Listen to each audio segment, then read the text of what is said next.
Welcome to Happy Hour with Lito. I am your host, Lito. I got a special guest tonight. My guy, Kim Boy. What's going on, brother? Hey, what up though? What up though? Hey, when you said special guest, I was looking around to see who you was talking about. I was like, oh shit, that's me. But yeah, all is well, man. Thank you for having me. Thank you for sharing your platform, brother. I don't take it lightly, man. I'm truly honored. And is my camera a little pixelated or Nah, I mean, is this am I slow? I feel like I'm moving slow. nah, you Gucci. Um, Okay, cool. is All right, I your just your checked. Wi-Fi on? Actually, hold on. No, it isn't. I'm doing straight local network. I don't trust the Wi-Fi like that. Should I turn it on? You might want to turn it on just for the. Okay, let's see if that makes a difference here, man. Yeah, that might This be what it this is how professional we are. We is. we figuring shit out on the fly. It's all good. It's live and uncut. We gonna everything gonna be uncut, so don't even worry about it. That's how I do mine.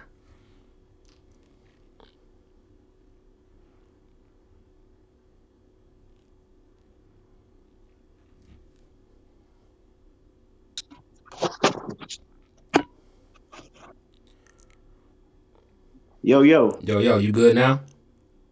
Okay, yeah. So how am I coming through? I mean, you a little pixelated, but it's all good. You know what I'm saying? Whatever.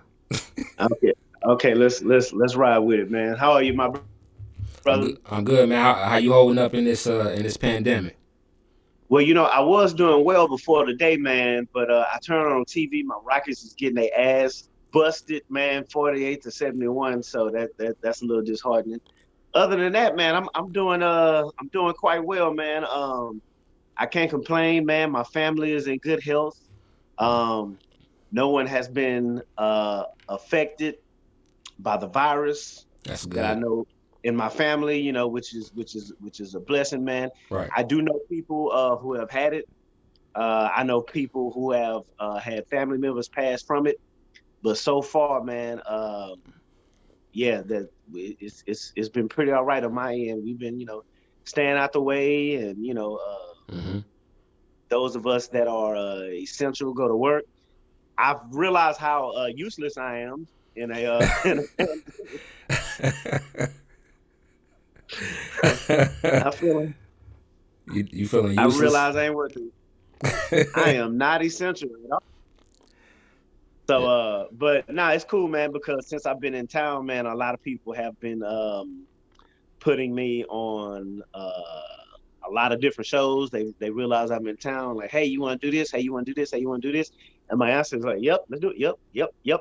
So it's good Cool. to know that people still kind of like me in this town. So that's That reassuring. that's what's But up. yeah, overall, man, I got no complaints. I'm doing well. Family's good. Everybody's That's what's up. Now, I remember you because me and my fiance we went to the Funny Bone. I'm from Dayton, word. Dayton, Ohio. You was opening up for Tony Rock. Tony Rock, that's still my man. That's Yeah, still my man. That's still my man. Tony Rock. that was Yo, a good night. yeah, For Dayton, sure. man. Because Dayton was a good one because I landed in Detroit and I had to drive or get picked up. I can't remember how we did it. I think I got picked up or Uber or whatever from Detroit to Dayton. So I remember when he first asked me to come do it. He was like, "Yo, I got Dayton. You want to do it? Yeah, of course." And I'm looking for flights, and all the flights was going to Detroit. But me and my ignorance geographically, I'm like, why the fuck they keep trying to send me to Detroit when I'm trying to get to Dayton, Right. not knowing that it was that close. And I was like, shit, nigga, Detroit is this close to Yeah, man. Detroit is this close to Dayton, Ohio. So I fly into Detroit, and then I end up, I can't remember. Somebody from the club picked me up, or I had to Uber, and they reimbursed me. I think that's how it was done. And so, but the weekend was fun because I remember it was a bit of a challenge. The Thursday and Friday show. Do you remember what night you came? Friday. I mean We Saturday. came You we came. came on a Friday. It was Friday show. Okay, so check this out. This is what I remember about Dayton, and I think I only did Dayton. once. Cause I only seen you once. Yeah, I only did. That was the only time I did dating, but I'll never forget it. And I'll tell you why. Uh, the Thursday show didn't go. It went okay, and there's no humble way I can say this, but I'm used to Right. bam, smash, decibels through the roof, the people ah. I'm used to that type of reaction, and I wasn't getting that Thursday, and I didn't get it for the first show Friday, and I was like, man, what the fuck is going on, man? Like, and I told Tone, I say, Tone, am I crazy? Like this crowd seemed like they're kind of weird. He said, man, I didn't want to say nothing. I didn't want to, alter your approach, but dating is always a little weird. They're always a little funny. So, you know, it could be hit or miss. It's like I didn't want to say nothing, but yeah, that happens here from time to time. Mm-hmm. So once he told me that, I made a decision. I was like, okay, I know what they want, and I'm gonna give it to them. I'm about to show my ass. So the second show Friday, both shows Saturday, and the show Sunday, all was a smash. That's the So one. I all went of to the them. second show Friday, so I was that There you show. go. Yeah. So had you went to the first show Friday, we wouldn't even be here right now. Had you went to the, had you went to the first show Friday, you would have said, "Oh, this nigga is average." You would have been like, Kevin Samuel, sir, you are average at best. But yeah, once he told, I guess it became a challenge to me because he was like, "Yeah, they're a little weird. It's kind of hard to get them. You gotta Hard to pull get. that. You gotta pull that laugh out of them.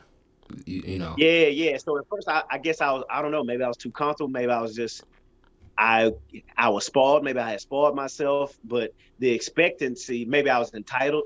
I just expected to just go up and just get that reaction, but Mm-hmm. they wasn't giving it to me Thursday and the first show Friday. And once he told me that, he said, "Yeah, it takes a little more for them." I said, "Okay, bet." So I turned it up a few, and I just jumped out there, I jumped down their throat, and I grabbed them, and I grabbed Yeah. them. I didn't let Facts. them. It was a good night. So That's what I said. I so loved it. yeah, but Tony is so good that it doesn't matter how good you do before he comes out. He's gonna give it to him every time, man. So it turned out good. And Dave, oh, I'll say this, if I remember right. Check this out. Is my memory right? Yep, it was Dayton. Dayton is the place where I started dressing up on stage.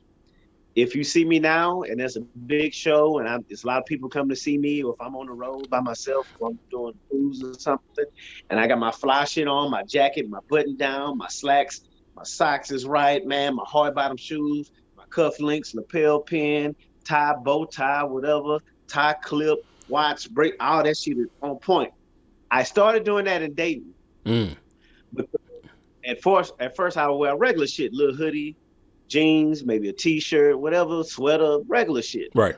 And I just so happened to bring like a little jacket, a little blazer, and like some little white pants. Just I said, okay, I'll wear this Sunday just to dress it up. So Thursday, Friday, Saturday, everything goes good. Here comes Sunday, and I put the shit on. I put a little button down on, jacket, nice little crispy little white pants, some little boat shoes, whatever. And I distinctively remember this. I walk out on stage. Oh, Dayton, Ohio, the one and only time I went there. I walk out on stage, I got this shit on.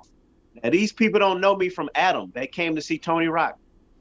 But I walk out on stage and I got that shit on, and all the women, ooh, okay, all right, ooh, okay, That's how they do. That's how they all give it right. up. I said, I said, nigga, I'm doing this every fucking time I get on stage. That's no lie. That's no lie. That's what's up. That's what they do, man. I done seen a couple people here. Of course, you know what I'm saying. Like, I met DL Hughley. Mm-hmm. That was like my dream for real. Cause I fuck with DL like heavy. Just him as a person. You know what I'm saying, more than anything. But that's how the Did you women ever? do, man. Yeah, I was well received. Did you ever Country meet Wayne, he was Country Wayne too. He when he came here, he women was messing with him. You know what I'm yeah, saying? it was a good vibe, but in that moment the decision was made like, oh no, I'm dressing up every time I touch the stage. Yeah. Did you ever meet Chappelle? He was like right in the next town over at uh Spring, what is it? Yellow Springs. um, Yellow Springs, Ohio. You know, it's That was funny. like his go-to Yeah, date in Ohio. He would yeah, pop up there, right? yeah. He lives in the next town over in Yellow Springs, and what's funny is like I never met him personally, but I've been on the highway and like you look over and it's like that's Dave. You feel me? Like driving. That's crazy. I've never met him. Like I know some people who have met him, but like he's just a normal person here, bro. Like Ain't he, man? people in Dayton look at him like a normal person, and I think that's why he love it here. He don't have to worry about getting hounded every place he go. Like he just a normal Hmm. citizen. You know what I'm saying? I think that's why he's in Ohio. He say, "Man, you driving on the highway? You look over this. And The that's fuck is Dave. that?" Like, yeah, facts. Like that shit tripped me out, bro, because I was driving and I just so happened it was a black. It was like tinted. It might have been like a Blazer or something. But Uh all I huh. know is I looked over and I double take like like that's Dave. Like that's Word. crazy.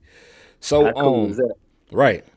So tell us a little bit about you, man. Like people who don't know who you are, what you do, like where you come from. Well, I'm a professional tap dancer.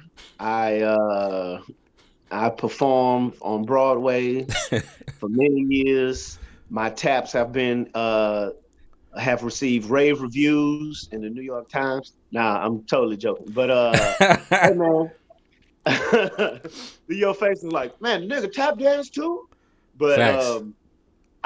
hey man, Ken Boyd, stand up comedian. If you haven't gathered that by now, originally from Houston, Texas, which is where I am H now. Town. Born and raised, yeah, born and raised, man. Houston, Texas, that's the hometown.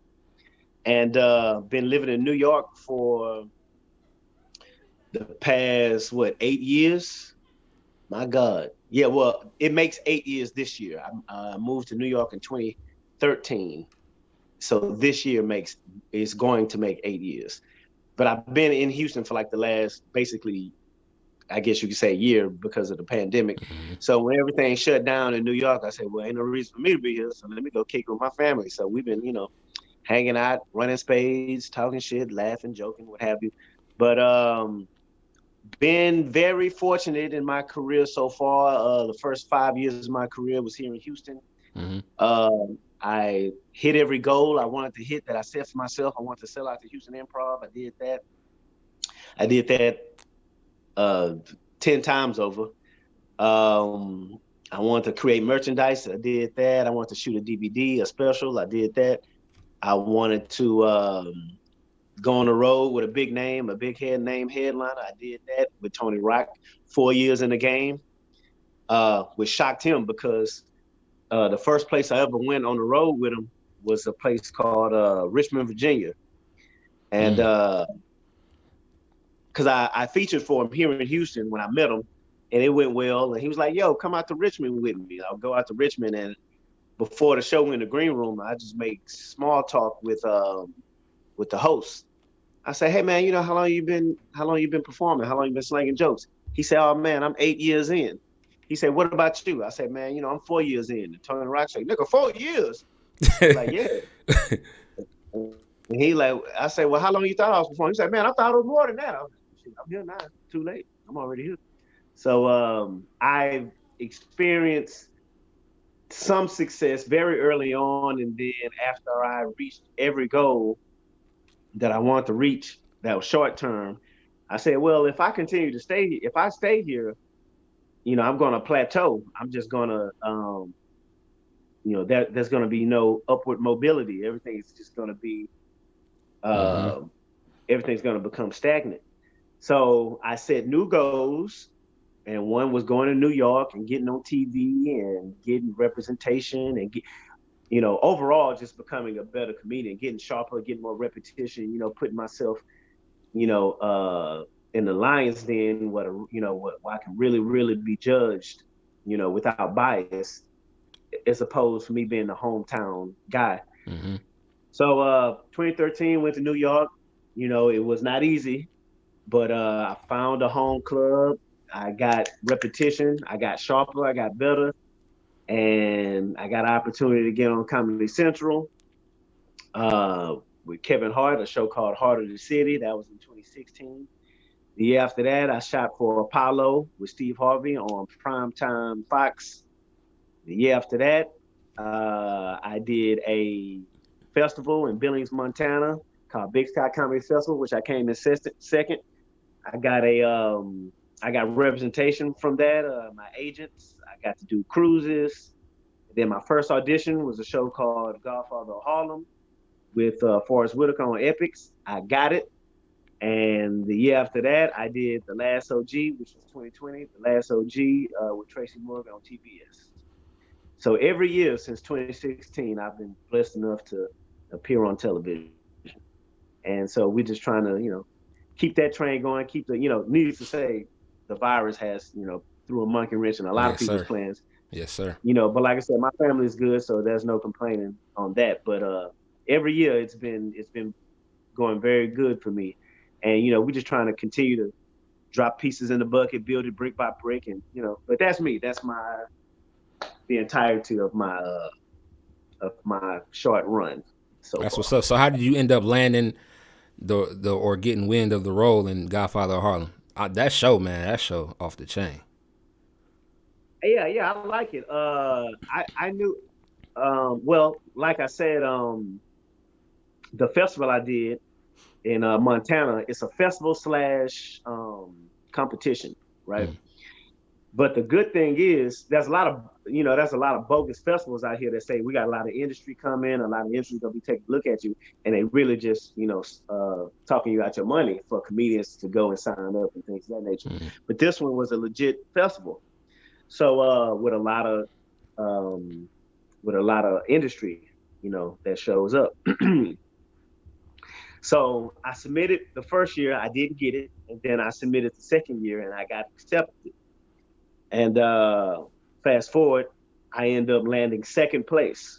Mm. Now, when I was going in, now this is true. When I was going in, I said, it'd be nice to win, but that's really not my concern. My concern is to present the best version of myself in front of these people of industry, so they can see me and represent me. Mm. That's the real win. I could care less about coming in first, second, whatever, as long as I can walk away with the contacts and some potential, because I had no representation, I had no agents, I had no manager.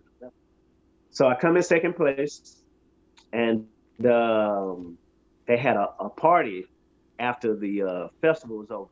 So in the party, I'm making my rounds to all the people that was the people of the industry. I'm getting everyone's card, and hey man, it was a pleasure to meet you. I'm glad I was able to perform in front of you. Can we keep in touch? You think we can work together sometime in the future? Oh yeah, man, call me. So I'm getting everybody's card, everybody card, every last one of those. It was casting directors. It was agents from real agencies, not Mm. no BS, real agents. It was the cruise ship industry was there. It was bookers for comedy clubs. It was the whole slew, right? The whole shebang. The whole shebang bang. So I get everybody's card, and the next day I get ready to fly back to New York from Montana. Before my flight leaves, I'm sitting in the airport, and I pull out my laptop. I'm emailing every last one of those people's card I just got. So this is my proactiveness, Mm. instead of just saying, oh, you saw me, you know what it is, you should reach out to me. So I came in second place. So I'm not small potatoes, Right. but I'm still, well, who knows? Maybe if I got in first place, maybe I would have been a little arrogant, like, man, nigga, y'all saw what it is. Y'all need to come work with me. Y'all need to reach out to me. But Facts. maybe coming in second, maybe there was a little bit of humility in that, to where I was still proactive enough to reach out. So I emailed everyone, and hey, pleasure to meet you. Pleasure to perform in front of you. Here's a clip. Here's some photo headshots. Here's my bio. I look forward to working with you soon. Yada yada. Boom. Email everybody. By the time I landed in New York, the cruise ship guy had already reached out to me. Yeah, you were great. We want to book you. We'll start you off with this much. And Mm-hmm. then after a year doing that, we'll bump you up to this and blah, blah, blah. Can you go out next month? We got something for you. So I was basically booked on a cruise by the time I physically made it back to my apartment Right in New away. York right away. So that was the cruise ship.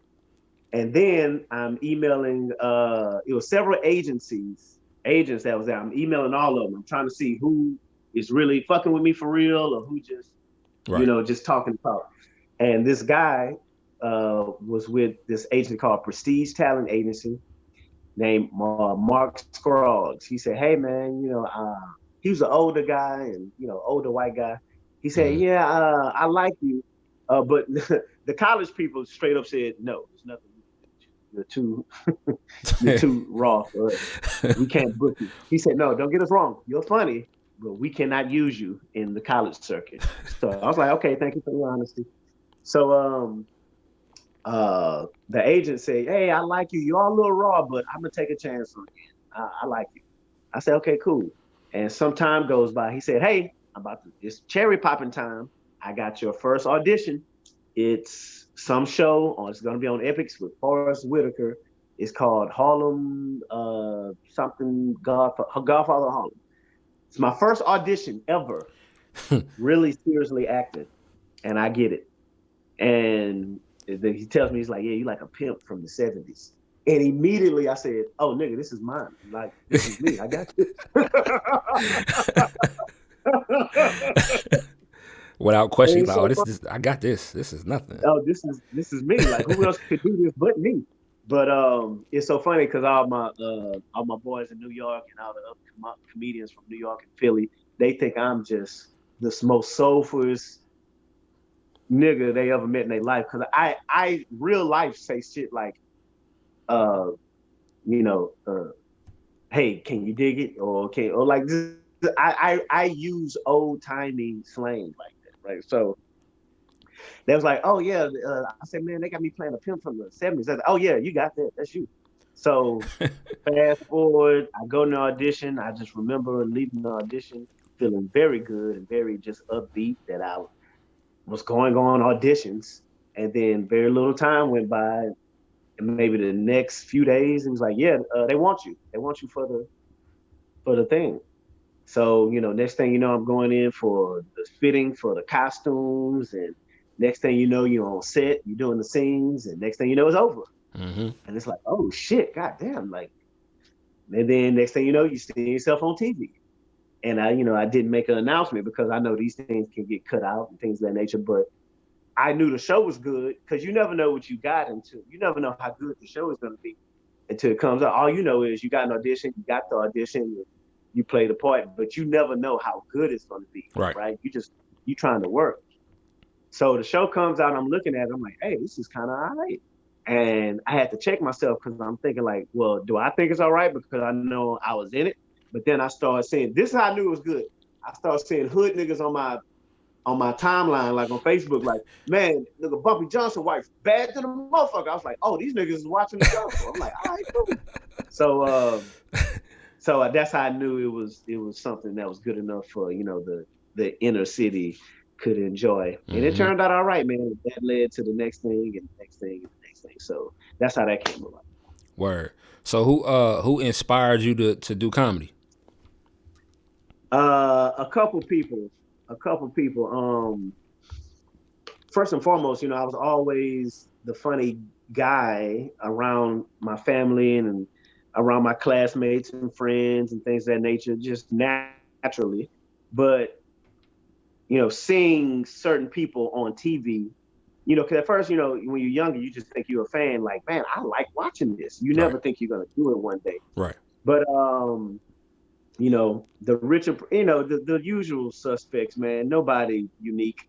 The same people that everyone says. The Richard Pryors, the Eddie Murphys. Eddie Murphy was just a superstar. Hmm. Growing up watching Raw, growing up watching Richard Pryor live in concert, growing up watching Chris Rock, and then other people came along that kind of gives you a different taste, like the Bernie Macs. And Yeah. Bernie was, come man. on now. What's so funny about Bernie Mac, man? So Bernie Mac is in my top five. Me personally, Yeah. just Me me, too. just Me me. too. Yeah. Bernie Mac is in my top five, and I'll tell you why. And whenever I mention Bernie Mac, a lot of the somewhat snobby comedians or comedy aficionados, they'll say, "Well, Bernie Mac," because Was he the most thought-provoking, highbrow comedian? No, he wasn't. He But was I'll tell real you though, this: 100% real though. That's he was real. And check this out. Now, this what I'm about to say is factual. What I'm about to say is factual. Okay, let's do it like this. I'll give you my top five. I'll give you my top five in no particular order. My top five is um, that's some dead, some alive.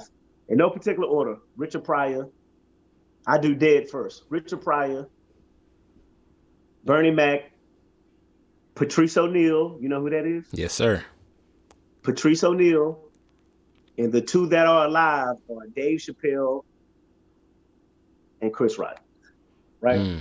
So a lot of people hear that top five and say, "Oh yeah, yeah, yeah, that's good, yeah, yeah." But Bernie Mac, though, Bernie Mac. Watch this. Everybody in my top five, I've heard people say were not funny, except Bernie Mac and Patrice O'Neal. Mm-hmm. I've I've heard people say Dave Chappelle, nah, he don't do it. I just don't think he's funny. I heard people say Chris Rock. I don't know. I don't see why people like him. He don't do it for me. Mm-hmm. Uh, oh, I'm sorry, except for Richard Pryor as well. So I guess the three dead are undeniable, and the two alive are still people like to debate. But one thing about Bernie Mac, no one, and this can be said about Richard Pryor and Patrice O'Neal as well. No one has ever said, no matter how highbrow, lowbrow, whatever, you've never heard no one say he's just not funny to me. Right. He's undeniable. He's undeniably funny. So I'm picking him for my top five for the undeniability. I like Dave Chappelle and Chris Rock for their highbrow and their thought-provoking material and their way to just think and their way to present an original thought and the way their brain works that goes down the street and around the corner and down the next block and come back again to Mm-hmm. make is pure genius. Was Bernie Mac a genius? No, he wasn't, but he was undeniable. Right. You understand? So Chris Rock and Dave Chappelle, they're deniable. You want to know why? Because they've been denied. I've Mm-hmm. been in those conversations more than once, more than twice. Chris Rock, he just, he don't, Dave Chappelle, now this is someone coming from someone who doesn't see the genius that I see, the genius that I see in the writing of Dave Chappelle and Chris Rock. But when it comes to Bernie Mac, no one has ever said, nah, he just don't do it for me. I've never heard Yeah. anyone say that. Me neither. Ever. So undeniable. So these are the men, that I would look at and say, wow, man, like, damn, that's cool. Like, man, all these people came to see this dude speak. Like all these hundreds and people, thousands of people, and they Right. just came to see this one dude. It ain't no basketball team. It ain't no band. It ain't no rapper. It ain't no DJ. It ain't no smoking. No light effects. It's just one nigga with a microphone, and he just got these people in the palm of his motherfucking hand. So it's like the artistry itself. It was just Yeah, that's like nigga, you crazy. can do that. You can just stand. Do you understand what I'm saying? Yeah, You that's can just crazy. stand in front of people Yeah. and just talk and be funny, and they Captivate a laugh. crowd. Right. It was like a magic trick. Like, how the fuck are you doing this? Like, huh? It was a mind fuck. Like, Mm-hmm.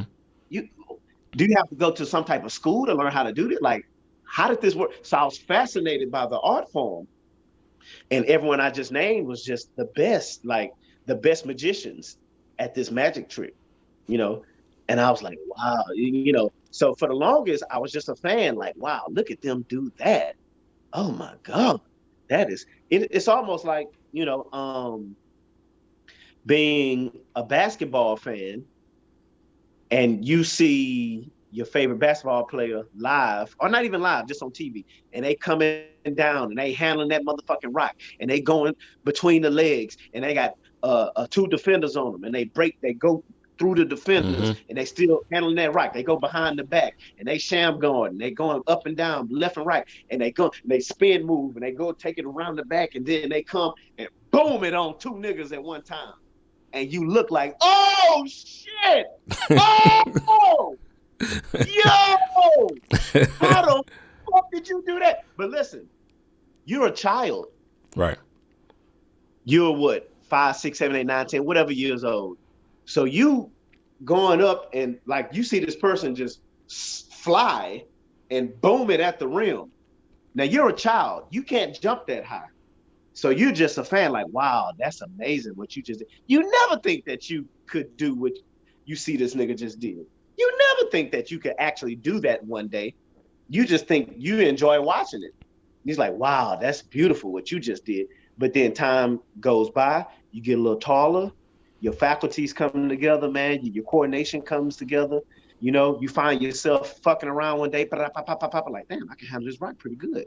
And then you fuck around and let it go one day, like, damn, man, 6 times out of 10, I'm making this shot, or Mm-hmm. even 5 times out of whatever. And then some nigga trying to hold it, and you do the like, man, I just got by that nigga like easily.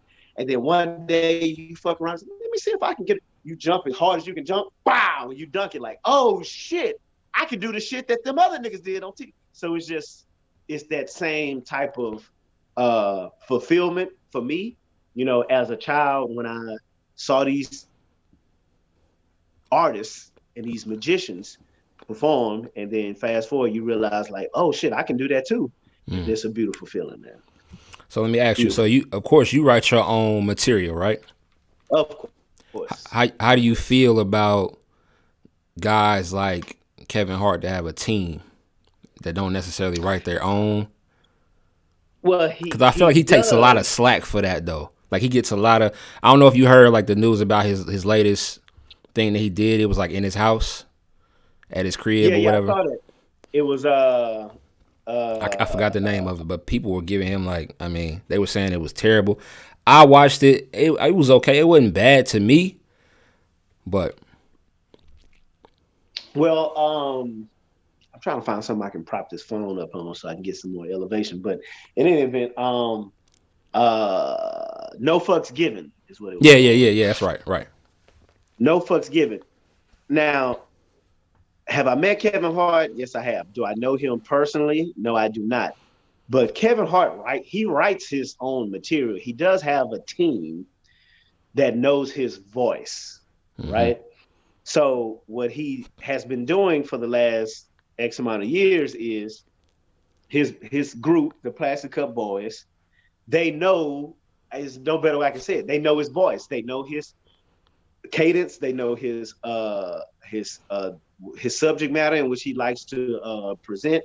So it's just like, now, I don't know how deep your knowledge of comedy goes, but they got something called tags, right? Mm-hmm. If um if I'm on stage and I do a joke and it goes well, but another comedian sees me do the joke and say, "Oh shit, I got a tag for that joke." That means I have an additional line that I think you should say to make it even better. When I get off stage, that comedian is going to come to me and say, "Yo, I got a tag for you." So when you say this right after that, and I bet money it's gonna go through the roof. That's what comedians do. We take tags from one another. I've done it with other comedians. Other comedians have done it with me.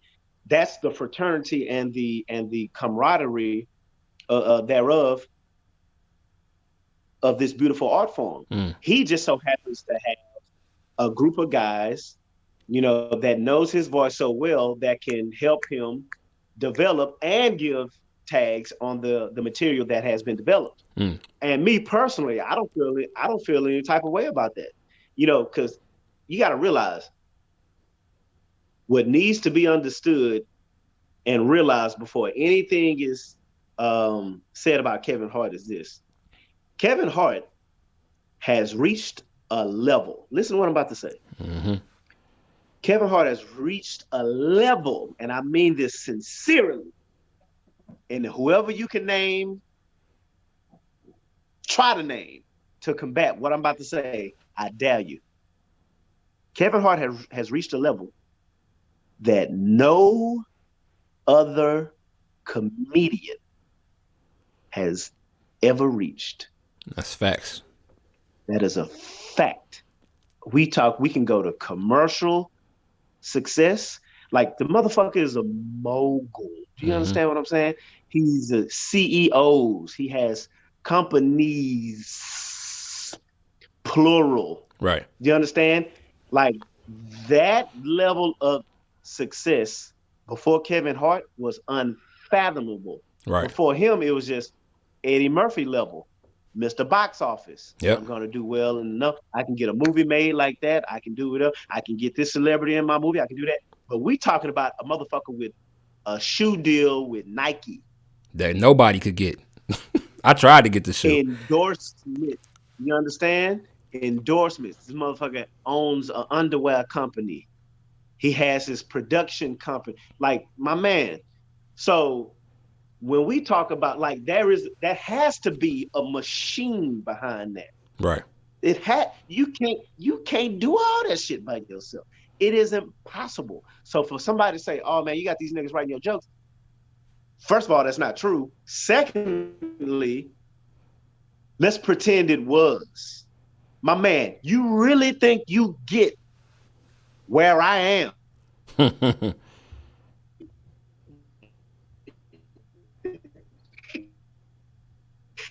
Now, I will say this, I am not jealous of that level. That's not a level of success that I aspire to reach because I feel he's a prisoner of his own Yeah, success. it's a There's a lot to lot of come things. with that. It's a lot to come with that. And, speaking as an artist, that's a lot he just flat out cannot say. That's a fact. I saw him, he did an interview with Joe Rogan. And this was right after Sticks and Stones came out, which is one of the best hour specials. Oh my God, Dave Chappelle. Mwah. Sticks and Stones. Sticks and Stones. And Kevin Hart was talking about it. He said, man, Dave Chappelle can literally say whatever the fuck he wants to say. And I'm so jealous because Mm-hmm. I cannot. Because he has people working for him. He has endorsements. Mm-hmm. The motherfucker. Listen, when I when I go to the bank, when I go to the ATM at Chase, you know whose fucking face I see? Kevin Hart. Damn, I ain't know that. Yes, he has. This is a fact. I'm not making this up. He has. He's endorsed by Chase Bank, the number one bank in the world, or at least the number one bank in America. Yeah, in America. The Yeah. number one national bank in America, Chase Bank. He is endorsed by them. He does commercials. He's promoting the Chase Freedom Card, which I have. And when I go to the ATM, it's this nigga standing there with his card like this. Hey, yeah. So, what type of anti-Trump shit you think he can say? What type of anti-LBGTQI shit you think he can say without losing $250,000, $500,000, $2 million in endorsements every year, $5 million? You know, people are conflicted. He did a Netflix uh, somewhat documentary called "Don't Fuck This Up," Yeah, I where seen that. I seen that. right he made us about the old tweets, Mm-hmm. and a lot of people he worked for was approaching him like, "Yo, my family is asking me why do I work for you because you said these things and you refuse to apologize." It's that type of shit. Dave Chappelle ain't got to deal with that. Yeah, that's a fact. Dave Chappelle's coming out like, no, the artistry, the art is first. I want to live in a place where I can say whatever the fuck I want to say. And if Mm-hmm. we talk about a nigga who walked away from $50 million Came back because and I Netflix said, gave him 75. come on, son. So it all comes down to who do you want to be? Yeah. You want to be Kevin Hart or you want to be Dave Chappelle? I want to be Dave Chappelle. Facts. Well, Not just DL say it because all the time, bro. He said I'm an artist first, and fuck you if you can't take a joke.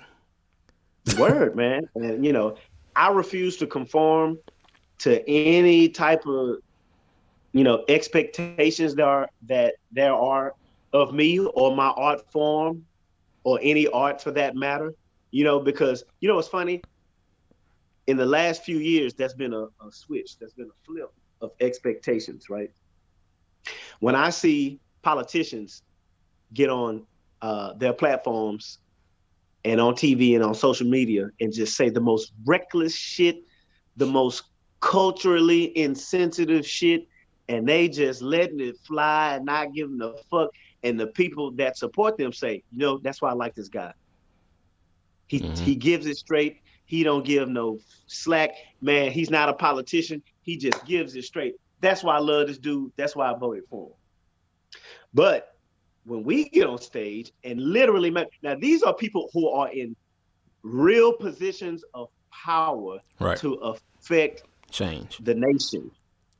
Politicians, man, elected officials. Mm-hmm. I'm a fucking stand-up comedian. I make jokes. But when I say something that rubs you the wrong way, now you shouldn't say that. Hey, what the fuck? What's going on? Right. Yep. Like you should be more concerned about editing the person you elected in office than editing an entertainer. I'm an entertainer. Everything I'm saying is no prevalence behind it. Well, not much prevalence. And even if it was, like, what the fuck? What can I do? I am not in a position to affect uh any laws. Mm-hmm. I can't present any bills. I can't approve bills. I can't not like what do you want from me? So I refuse to be shackled and handcuffed by these new expectations of society, especially when the reckless rhetoric of politicians are so celebrated. So that's where I'm at with mine. Word. Well, man, I just want to say, like, I appreciate you coming on and everything, bro. You got anything you want to promote coming up? Coming up, not so much. But I recently added a special on Amazon Prime, which is something I shot like years ago, 6 years ago, and we were fortunate enough to get it on for 2020. It's called Ken Boyd: The Experience. And once again, it was 6 years ago. The first half is not good because I'm just fucking around. But then when I finally stopped fucking around and really started making the points that I was set out to make for the special, I present some very interesting points. And they're very unpopular. Let me say that. So if anyone goes to see it, just know that I may say some things that you disagree with. But once again, it is my artistic licensing that allows me to do so. So if you go on Amazon Prime and look up Ken Boyd: The Experience, you'll see my special there. And if you like anything you saw in this interview, take a look at the special. And if you enjoyed the special, let me know what you think. And if you didn't like it, let me know what you think. So that's what I got going. Word. That's what's up. Well, listen, y'all. We out of here. It's your boy Lito, my guy Ken Boyd. www.thekenboydshow.com. Word. It's the same thing for all my social media. I use the same name for everything. Twitter, Facebook, Instagram, Snapchat. The Ken Boyd Show. The Ken Boyd, KenBoyd Show. The Ken Boyd Show. That's me. And that's where you got And your website. merch and all of that, right?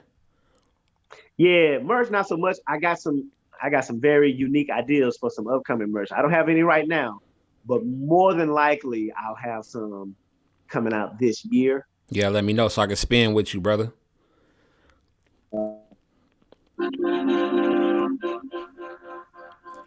Yo, it's going down outside. What the fuck is that? Is that a choo-choo train outside? What the fuck? It's going No, down Acorn outside. is in the Kia D. Yeah, man. I'm in an area in Houston called Third Ward. So let me hit the deck. But yeah, so merch coming soon. Not wow, not now, but coming soon. Word. All right, man. I appreciate you, bro. We're gonna stay in touch, man. And when you I touch down appreciate in you Dayton too, brother. again, you gotta hit me up so we can. You know what I Yeah, I mean? got to, man. I got a nice, pretty. It's another good thing. I got a nice, pretty, light skinned chick in Dayton that I ended up boning when I was there, and I got to get back and see her, man. She was very good, half black, half Indian, man. Gorgeous, gorgeous, gorgeous, man. And we still in touch, but we haven't been in the same place at the same time. So I look forward to going back, man. For Indeed. sure. All right, bro. I Hey, appreciate you, bro. are y'all open or y'all shut down in Ohio? Well, the we are partially open. Like we got like curfew at like 10 o'clock right now. But But ain't no the comedy show, like they still had those. really. Yeah, I might have to come and see what's up, man. But yeah. yeah, yeah. So yeah, anything come up, I'll definitely let you know. All right, bro. I appreciate you, All right, man. man. Appreciate you, brother. All right, peace.